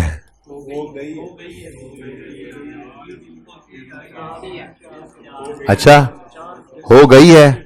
अच्छा, फिर आपने इसको छेड़ा है, तो अब मुझे बताओ अगर डेप्शन चार्ज हो गई है, ठीक है, तो फिर कहां गया कंप्यूटेशन, ये 64.2 और ये 54.7, ये दोनों फिर क्लोजिंग है आपके ख्याल में, बोलो। अब ये आपने कहा है। अच्छा, अगर चार्ज हो गई है और ये क्लोजिंग है तो इसका मतलब इस साल डेप्रीसिएशन की एंट्री पड़ी होगी, depreciation expense debit, accumulated depreciation credit. अब इसको क्लोजिंग कहने वालों, डेप्शन एक्सपेंस इसमें क्रेडिट कर रहे हो तभी क्लोजिंग बना रहे हो ना, तो फिर डेप्शन एक्सपेंस को डेबिट भी तो कहीं होना था। वो डेबिट हुआ है तो वो डेबिट कहां नजर आ रहा है मुझे बता दो, पूरा ट्रायल तो पढ़ गए हो। क्या ट्रायल में कहीं डेप्रीसिएशन एक्सपेंस नजर आ रहा है, डेबिट साइड पे डेप्शन एक्सपेंस नजर आ रहा है? अगर वो डेबिट साइड पे डेप्शन एक्सपेंस नजर आ रहा होता तो फिर आप इसको कहते कॉन्फिडेंटली कि ये क्या है, क्लोजिंग। अनलेस के सवाल खुद कह दे कि डेप्शन एक्सपेंस जो है वो छुपा पड़ा है किसी एक्सपेंस में से, तो यहां पे ना एक्सपेंस भी इकट्ठे नहीं हुए। मसला वहां पे आता जहां पे ट्रायल के अंदर यूं लिखा होता सेलिंग एक्सपेंसेस, एडमिन एक्सपेंसेस इकट्ठे करके लिख देता, तो फिर हमें शक पड़ सकता था कि डेप्शन सेलिंग या एडमिन एक्सपेंस में कहीं छुपा दी होनी है उसने, ठीक है ना। हर एक्सपेंस वखरा वखरा नजर आ रहा है, हर एक्सपेंस अलग अलग अपने नाम से, सैलरीज, रेंट, यूटिलिटीज, हर कोई परचेजेस फलां, कोई भी चीज नेट नहीं हुई पड़ी। तो अगर सारे एक्सपेंसेस टूट टूट के सामने आ रहे हैं तो फिर डेप्रिसिएशन एक्सपेंस भी कहीं नजर आना चाहिए था डेबिट साइड पे। तो अगर आप लोग अपने दावे में सच्चे हैं कि डेप्रिसिएशन चार्ज हो चुकी है तो फिर मुझे दिखाओ डेप्रिसिएशन ट्रायल की डेबिट साइड पे कहां नजर आ रही है, नजर नहीं आ रही है, ठीक है। अच्छा, अब इसके अंदर ना ये मैंने जरा पक्का वाला रूल बताया आपको, पक्के वाला, ठीक है। लेकिन इस पक्के वाले रूल में एक छोटा सा मसला ये हो सकता था कि जैसे कुछ एक्सपेंसेस क्लब हो रहे होते, उसने ये एडमिन एक्सपेंसेस इकट्ठे लिखकर एक ही फिगर दे देता, ठीक है, और अदर एक्सपेंसेस लिखकर दे देता, 2-3 सिर्फ हेड्स होते, तो अब आपको ना रेंट नजर आ रहा है, ना सैलरी, ना यूटिलिटीज, ना कुछ। अब शक पड़ सकता था आपको कि हो सकता है डेप्रिसिएशन छुपी पड़ी हो इनमें, तो ऐसी सूरत में सवाल को फिर क्लियरली बताना पड़ता कि डेप्शन चार्ज हुई है और वो फलां एक्सपेंस में पड़ी हुई है, ठीक है ना। और वही समझ रहे हो, तो ये तो है पक्का उसूल। क्या अगर डेप्रिसिएशन ट्रायल की डेबिट साइड पे नजर आएगी तो अक्यूमुलेटेड डेप्रिसिएशन नजर आने वाला कंप्यूटेशन जो है वो, ये ट्रायल का डर दूर कर रहा हूं मैं, इसलिए इतना टाइम लगा है, वरना वैसे पढ़ते इंट्रो में है ना। असल में आप मसला ये कि ट्रायल के अंदर पड़ी हुई फिगर्स कौन सी ओपनिंग कौन सी पता ही कोई नहीं है, ठीक है ना। तो ट्रायल के अंदर नजर, रूल लिखवाऊंगा अभी, सुन लो पहले। ट्रायल के अंदर नजर आने वाला अक्यूमुलेटेड डेप्रिसिएशन का बैलेंस क्लोजिंग होगा सिर्फ तब जब ट्रायल की डेबिट साइड पे डेप्रिसिएशन एक्सपेंस नजर आएगा आपको। दूसरी बात मत लिखो, वो बात बस ज़हन में है कि अगर वो कहीं छुपाया होगा तो वो सवाल खुद बताएगा। मैं आइडियल रूल की बात कर रहा हूं, ठीक है ना, और सही है, ये तो पक्का रूल हो गया। वैसे एक आपस की बात बताऊं, किसी को बतानी नहीं है, जो वो अगर अदर इंफॉर्मेशन में वो डेप्रिसिएशन की डिटेल्स दे ना, रेट वगैरह, तो मतलब यही होता है कि वो आपसे डेप्रिसिएशन एक्सपेंस कैलकुलेट करवाना चाह रहा है। हाँ, तो फिर डेप्शन एक्सपेंस इस साल का कैलकुलेट नहीं हुआ होगा और उसकी entry डेप्शन expense debit accumulation credit नहीं हुई होगी और ट्रायल वाला अक्यूमुलेशन का बैलेंस वो क्लोजिंग नहीं होगा। ठीक है, तो इसलिए मेरे प्यारे प्यारे बच्चों, मेरे प्यारे प्यारे बच्चों, इसके साथ लिखो ओपनिंग, लिखकर स्टार लगाओ और उसूल लिखो। लिखो लिखो, आज 3 उसूल लिखे, एक स्टॉक वाला रिवाइज किया, एक जनरल फंड का लिखा और एक यही है अहम, यही है अहम।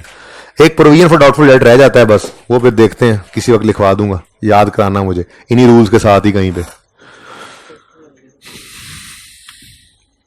लिखो, जिस ट्रायल में डेबिट साइड पे डेप्रीसिएशन एक्सपेंस नजर आ रहा हो, जिस ट्रायल में डेबिट साइड पर डेप्रीसिएशन एक्सपेंस नजर आ रहा हो,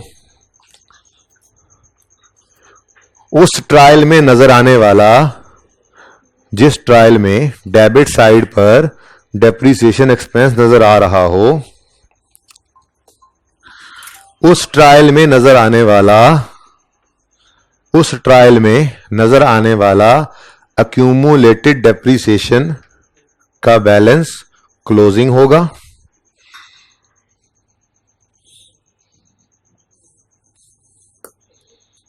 और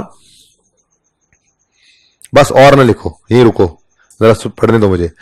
जिस ट्रायल में डेबिट साइड पर डेप्रीसिएशन एक्सपेंस नजर आ रहा होगा, उस ट्रायल में नजर आने वाला अक्यूमुलेशन का बैलेंस क्या होगा जी?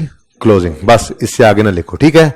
अच्छा, आगे वो दूसरा मैंने जुगाड़ आपको बताया है, वो आपस की बात क्या, वो भी लिखना हो तो लिख लो, चाहे कि अगर अदर इंफॉर्मेशन में डेप्रीसिएशन की डिटेल्स यानी रेट्स वगैरह दे देना, तो मतलब उसने डेप्शन आपसे निकलवानी है, तो वो निकालोगे तो ओपनिंग से क्लोजिंग पे कन्वर्ट करोगे ना, एंट्री करके डेप्शन एक्सपेंस डेबिट अक्यूमुलेशन क्रेडिट की, ठीक है ना। तो ये अपने अल्फाज में लिख लेना, ये मैंने कोई रूल नहीं लिखवाया, ये कोई रूल नहीं है, ये बस ऐसे जुगाड़ है, ठीक है ना। कि अगर अदर इंफॉर्मेशन में डेप्रीसिएशन की डिटेल्स मतलब रेट्स वगैरह बताए, तो इसका मतलब डेप्शन एक्सपेंस आपसे कैलकुलेट करवाना चाह रहा है, तो आप कैलकुलेट करोगे, एंट्री करोगे, तो ओपनिंग से क्लोजिंग में पहुंचेगा अक्यूमुलेटेड डेप्रीसिएशन, ठीक है।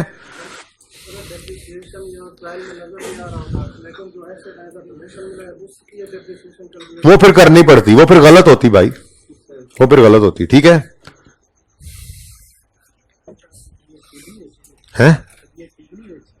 आज जाना है यार, अल्लाह अल्लाह करके आज डॉक्टर आया मेरा जी। डेप्रीसिएशन चार्ज करवा दो भाई, लेजर बना लें, चलो मेडिकल इक्विपमेंट का बना लेते हैं, फिर दूसरा डायरेक्ट भी सीख लेते हैं करना, ताकि दोनों तरीके आ जाएं, ठीक है। तो accumulated depreciation of medical equipment जी, ओपनिंग बता दो ट्रायल से देखकर 64.2।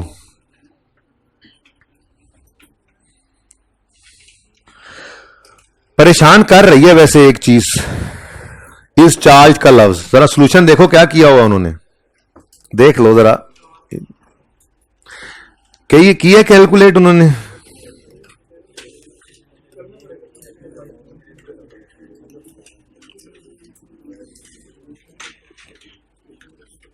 मैं खुद ही देख लूं भाई।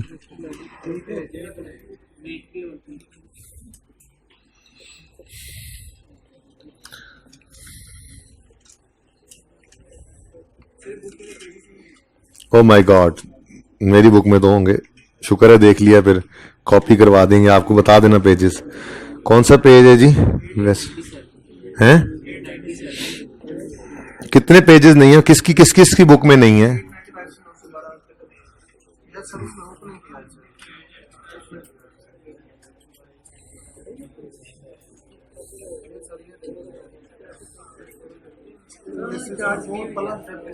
नहीं वो तो ठीक है, मैं पूछ रहा हूं किन बच्चों के पास कितने सफे नहीं है, मैं ये पूछना चाह रहा हूं, क्या सबके साथ ये मसला है?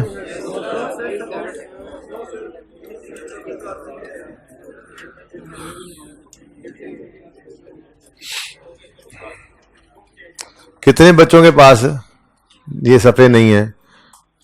अच्छा, कौन कौन से सफे हैं जी? 895 से लेकर बिल्कुल है ही नहीं, ये मुझे क्लास के बाद लिखवा दो, ठीक है साकिब। इसका एक तो पीडीएफ बना लो ताकि ऑनलाइन वालों को अपलोड कर दें, जो मिसिंग है इनको कॉपी देने हैं।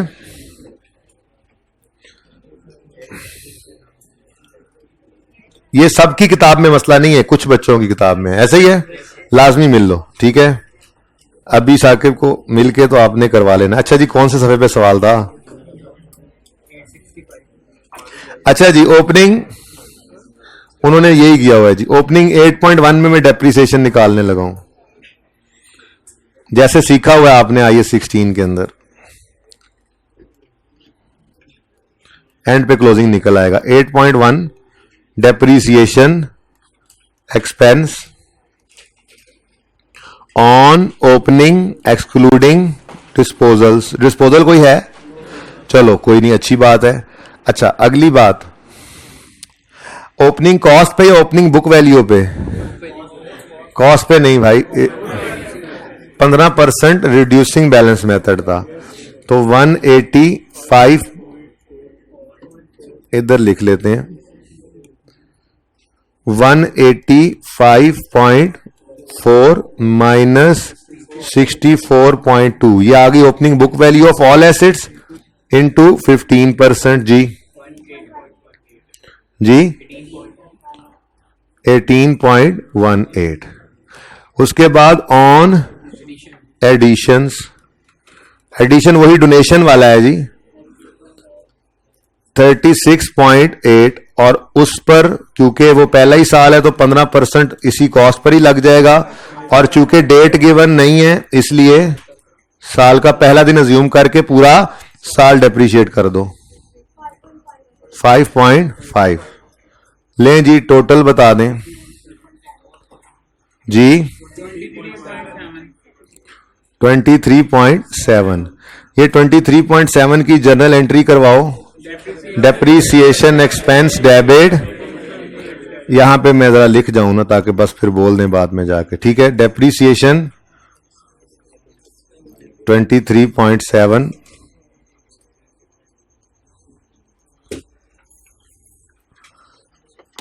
23.7 की एंट्री बनी, डेप्रीसिएशन एक्सपेंस डेबिट किसका जी? मेडिकल इक्विपमेंट का। वर्किंग नंबर 8.1 में निकाला है, कितना? 23 डेप्रीसिएशन एक्सपेंस डेबिट और अक्यूमुलेटेड डेप्रीसिएशन क्रेडिट। क्लोजिंग बताइए। 87.9। अच्छा जी, अब ये है लेजर्स बना के क्लोजिंग्स निकालना। अगले बाकी एसेट्स पे क्योंकि एडिशन डिस्पोजल नहीं है तो डायरेक्ट भी करना सिखाता हूं, लेकिन इसको पहले लिख लेते हैं, ठीक है। तो मेडिकल इक्विपमेंट, बल्कि इधर तो जगह ही कम है, चलो देखते हैं जी। मेडिकल इक्विपमेंट की कॉस्ट बताइए। 222.2, ये वर्किंग नंबर 7 में निकला है, माइनस अक्यूमुलेटेड डेप्रीसिएशन 87.9, ये वर्किंग 8 का क्लोजिंग है, नेट 1.3, ये बुक वैल्यू आ गई, ठीक है। ओके,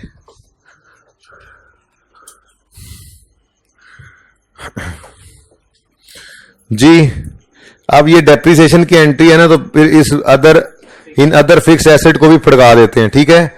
अदर फिक्स एसेट्स में कोई एडजस्टमेंट नहीं नजर आई, ठीक है। अदर फिक्स एसेट्स, अब ये मैं डायरेक्ट करने लगा हूं, लेजर नहीं बना रहा जी। कितनी कॉस्ट है? 110 ठीक है जी। माइनस करेंगे अक्यूमुलेटेड डेप्रीसिएशन को, लेकिन वो निकालनी पड़ेगी। डायरेक्ट कर दूं ना, तरीका तो आता हो, लेजर के अंदर ना बनाने का दिल करे तो, ठीक है।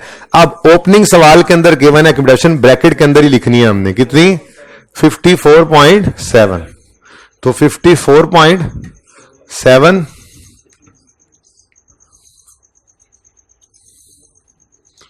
ये ओपनिंग अक्यूमुलेटेड डेप्रीसिएशन है। इसमें depreciation expense for the year add करेंगे तो क्लोजिंग बन जाएगा, वो कैलकुलेट कर लेते हैं यहां ब्रैकेट के अंदर। तो depreciation expense others, other fixed asset का रिड्यूसिंग बैलेंस ही है, इन दोनों को नेट करो 110.7 minus 54.7 110.7 cost less 54.7 accumulate depreciation into book value आ गई, इसका 15% जी 8.4 से डेप्रीसिएशन एक्सपेंस हुआ डेबिट और एक्यूमुलेटेड डेप्रीसिएशन बढ़ जाएगी क्रेडिट 8.4। तो ब्रैकेट में करना तो आता हो, अगर ना समझ आए तो भाई इसका भी लेजर बना लेना जैसे भी बनाया, इसको ओपनिंग एक्यूमुलेशन कहना, डेप्शन एक्सपेंस फॉर द ईयर की एंट्री वहां करना और क्लोजिंग निकाल लेना। अब इसका तो एक ही आंसर बता दो मुझे, इसमें से माइनस करो इनका टोटल जी 47.6। सवाल खत्म हुआ। वेलकम बेटा, ट्रायल में भी बहुत सारी चीजें रहती हैं जो पोस्ट करनी है, ठीक है। वो उसका सवाल पे असर नहीं है तभी तो छुपाया हुआ है, सारा सवाल कर लूं फिर बताऊंगा, ठीक है। बाकी एडजस्टमेंट सारी हो गई। अब तरतीब से चलो, जो जो चीजें ट्रायल में रह गई हैं उनको वहां पहुंचा देते हैं। तो 55.3 नॉन करंट एसेट्स में वर्क इन, तो burns ward capital work in progress as it is उठाओ, ट्रायल से लिख दो, कितना है 55.3। नेक्स्ट, ये सेल हो गई है बेटा, जो टिक हो गया उसको छोड़ दो। नेक्स्ट है कैश एंड बैंक बैलेंसेस, इनको कहां ले जाओगे करंट एसेट्स में। कोई एडजस्टमेंट जिन चीजों की नहीं है वो बच गई है ट्रायल में, डायरेक्ट लिख दो कैश एंड, अच्छा चलो तरतीब को क्या, कैश एंड, वैसे असल तरतीब तो ये है पहले स्टॉक हो फिर डेटर्स हो फिर कैश हो, बहरहाल कोई नहीं, थोड़ा बहुत प्लस माइनस हो जाए तो जी बोले 8.4। नेक्स्ट, ये फंड, ये specific fund Burns ward fund लिख लेते हैं इसका नाम, ये यहां पे क्लोजिंग जर्नल फंड के नीचे आएगा। बर्न्स वार्ड फंड मुकम्मल अमाउंट लिख लो 75.1, ठीक है। नेक्स्ट 2.6 हो गया। अब ये फी फ्रॉम पेशेंट और जनरल डोनेशन, ये इनकम्स में चले जाएंगे डायरेक्ट, तो 125 और 82.6 फी फ्रॉम पेशेंट्स,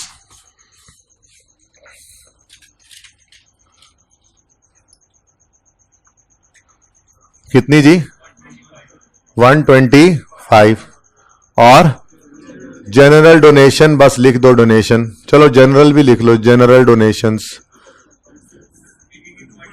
82.6। डबल एंट्री नहीं कर रहे भाई, ट्रायल से उठा रहे हैं, ठीक है, पोस्टिंग हो रही है।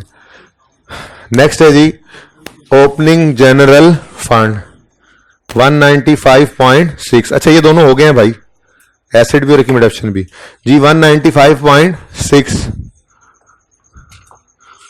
195.6, ठीक है।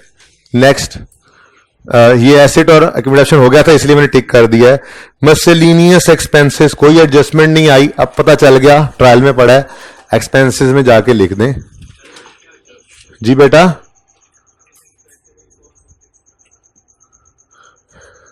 अच्छा जी बताएं जी क्या है फिगर 8.5। नेक्स्ट,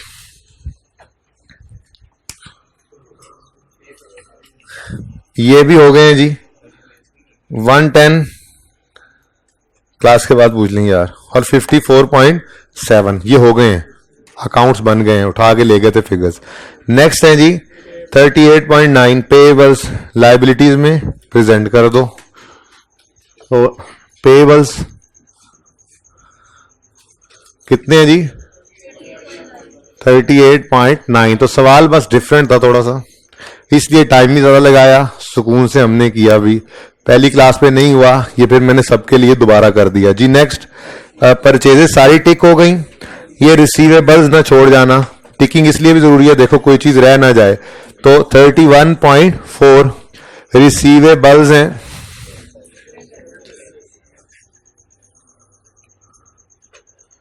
जी 31.4। नेक्स्ट 19.6 हो गया, 2.2 हो गया, 24 हो गया, 38 हो गया। Short term investment current assets में लिखनी है और यूटिलिटीज एक्सपेंसेस में लिखने हैं। तो शॉर्ट टर्म इन्वेस्टमेंट 38 एसेट्स में डेबिट साइड पे नजर आ रही है ना, तो शॉर्ट टर्म इन्वेस्टमेंट्स कितनी जी 38 और यूटिलिटीज जी 12.4।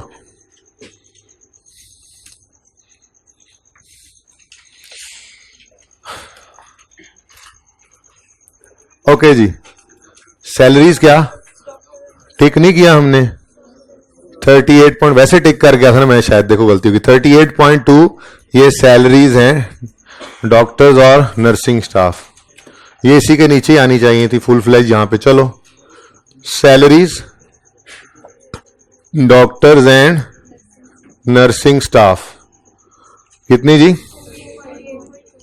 38.2, ये रह गया बस। कॉस्ट ऑफ सेल निकालो 6 point, don't tell me loss तो नहीं आ गए, शुक्र है नेट प्रॉफिट। अच्छा वैसे शुक्र है, क्या आ जाता तो क्या करते, एक्सपेंसेस में लिख देते, फिलहाल तो इनकम ही है जी। बोले 0.4 मिलियन, बंद ही कर दो कैफेटेरिया।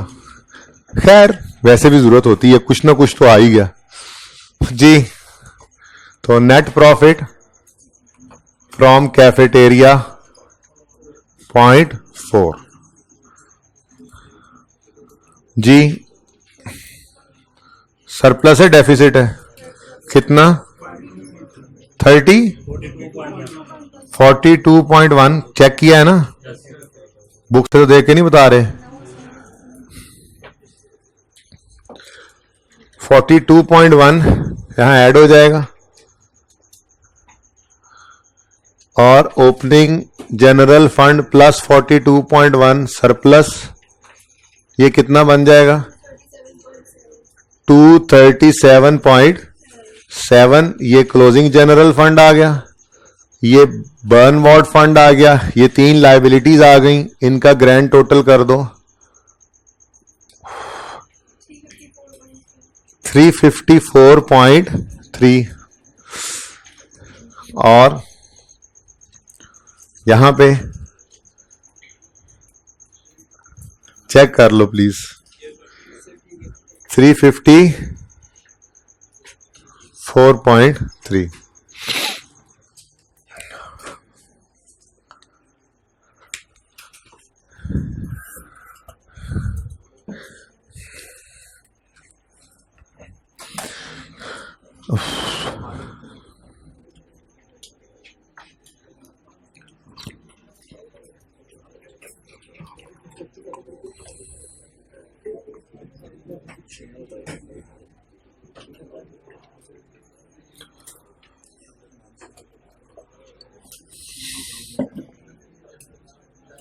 देख लिया था मैंने। अच्छा जी, ये भी एक डिफरेंट सवाल है लेकिन ये आप कर लेंगे। जिसको पूरा अच्छा कॉन्सेप्ट है वो इसको कर सकता है, अजीबोगरीब से सवाल को। इसके अंदर उसने रिसीट पेमेंट भी बना दिया, इनकम एक्सपेंडिचर भी बना दिया, बैलेंस शीट भी बना दी, कुछ फिगर्स मिसिंग कर दी। कहता है आग लगी और ये जल गया रिकॉर्ड, ये एक कॉपी बची है जिसमें कुछ जगहों पे सेक लग गया है। एक तो इसको ट्राई करना है आपने, इसको मैं कल डिस्कस करूंगा इंशाल्लाह। इसकी अप्रोच को सुन लो, मैं लिखने लगा हूं। पास पेपर 15 मॉडर्ना, उसके बाद IAS 7 यानी cash flow statement of cash flows, इसके सारे एमसीक्यूज ट्राई करने हैं, अब इसकी तरफ चलें हम, ये रहते हैं, ठीक है। बाकी मैं अब क्लास एंड करता हूं। आपको कल मैं इंशाल्लाह जो वो 2 एक एमसीक्यूज रह गए आईएएस 8 के वो करवा दूंगा मैं, ठीक है जी। जिंदगी रही तो कल मिलेंगे। अल्लाह हाफिज।